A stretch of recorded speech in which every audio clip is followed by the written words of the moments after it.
It's rare for me to start on a smile already because the first interpretation that I had of the brand, the Perfumist, was a fragrance called 𝗙𝗿 𝗕𝘂𝘀𝗀. Now, 𝗙𝗿 𝗕𝘂𝘀𝗀 was a fragrance that reminded me of a rum that my old man used to drink that was very prevalent in our household in Cuba called 𝐷𝐴𝐻𝐾𝐽𝐻. It was a boozy, very nostalgic fragrance that was very potent, but more than anything was absolutely beautiful and just brought me back to a warming, nostalgic place that I really appreciate it, and I'll put a link up here so you guys can watch the original review and see how kind of emotional I got, because it's a good scent, it's a great drink, I still have it upstairs on my bar, and for me I think it was kind of like the perfect opening or introduction to this brand. So they were so heartwarmed by it that they sent me their newest creation, that's the Perfumist's Silk Road. Now we're going to be unboxing and smelling this and giving you my honest opinion on this particular scent, and hopefully it tugs at my heartstrings like the other one did. We shall see. Let's roll my music so we can check out the Perfumist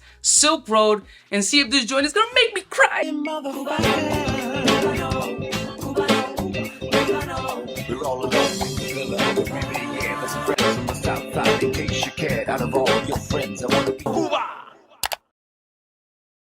Blessing one of my beautiful peoples, you know who it is. It's your boy 𝗙𝗿 Shout out to the Perfumist for sponsoring today's video and sending me their new release for review. I'm like the fakest reviewer that there is out there. I do nothing when it comes to perfume reviews. I'm just a dude in front of a camera giving his opinion on scents that he likes or dislikes. There's really no complicated entity about it. I'm just wildly charismatic and entertaining. The Perfumist Silk Road. Luckily, it has the notes on the bottom, so it requires me to do little to no effort other than give you my opinion. So the notes of the fragrance are as follows. It starts off with green apple, pear, cassis, and pineapple. That's a very interesting start. Then in the mid, we got caraway, lavender, bergamot, geranium, and coriander, as well as water lily. And at the base, patchouli, amber, cedarwood, sandalwood, oak moss, musk, and vanilla. This is a 1.7 ml, and the notes so far sound good, but the question is, how the fuck am I supposed to open this thing? Okay, it has a little thing on the bottom, so can't twist it off, so I'll need a little assistance. I mean, we gotta pull out the mini beast. Look at this thing.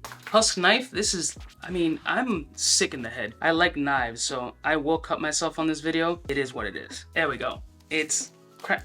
God damn, this shit child safety lock on this motherfucker. Here we go.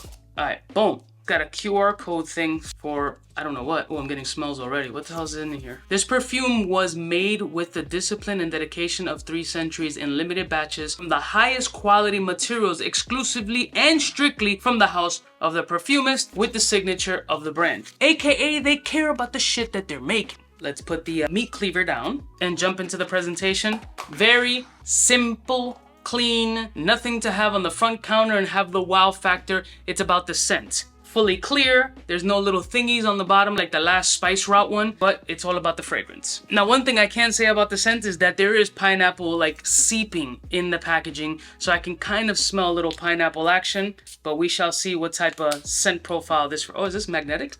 Oh, I got a little magnetic cap, look at that. All right, let's see what's up with Silk Road. First of all, you should not get that close. That's number 1. Number 2, this is incredible. Absolutely beautiful. The pineapple here is masterfully done. As far as like the amount of pineapple, there's no confusion here, as again, most people assimilate pineapple with Aventus. You don't get that shit here. I do get the silkiness. I'm assuming that's gonna be from that maybe combination of cassis and water lily. There's this soft kind of coastal airiness about this fragrance, yet there is a pulpy, rich, sweet, sexy fact. This is beautiful. I know my tone sounds shocked because it is. It's got body, it's got fruitiness, it's got, again, coastal, soft.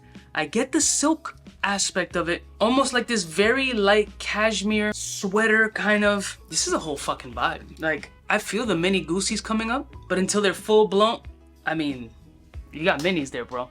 You got minis. Elegant, sexy. It can be hypey, like going out.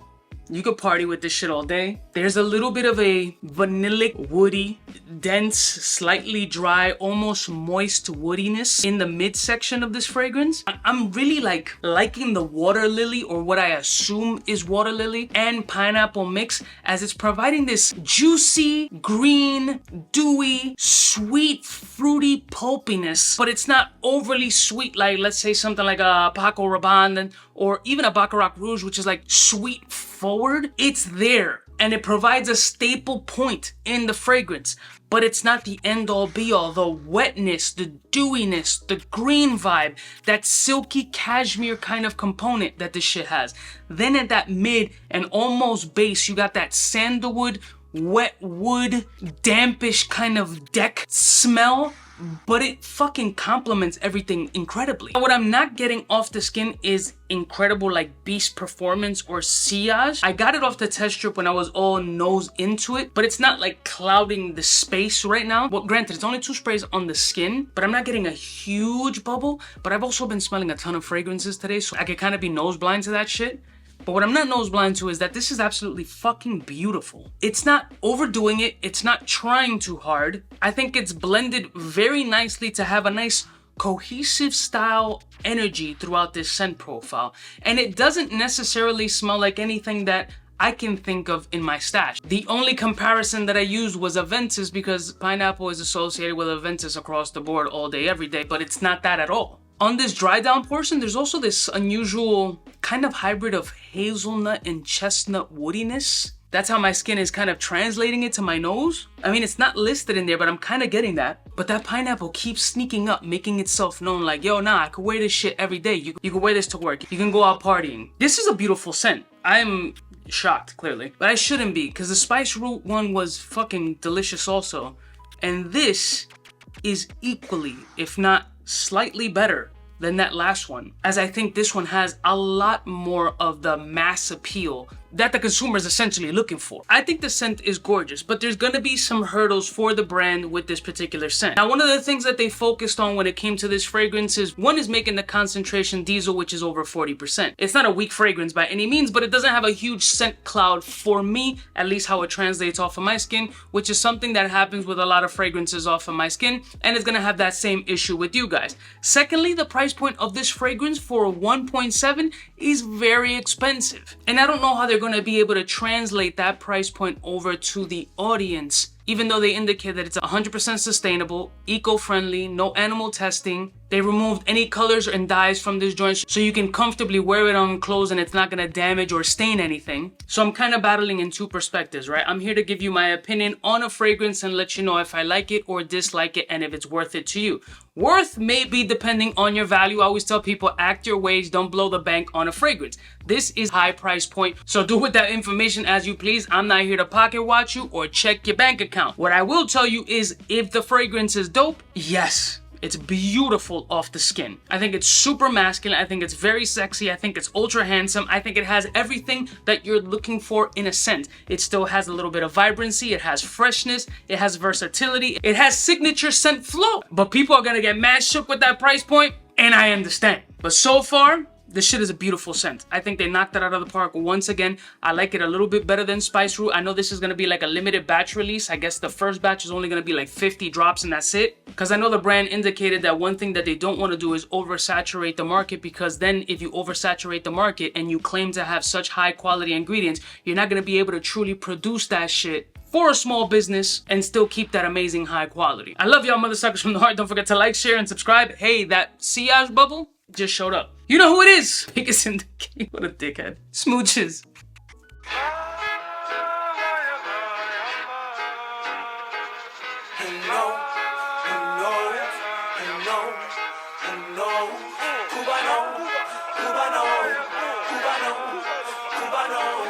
What's fresh?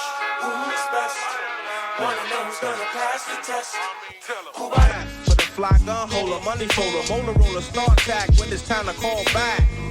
For the rough, rugged, and raw way, this nigga Jay, it's a game, but he don't play. Hey, for all the chicks that got dead in the penthouse suite on top of my mom's crib. It's nonsense you never get in. It's nonsense that you would think that you would.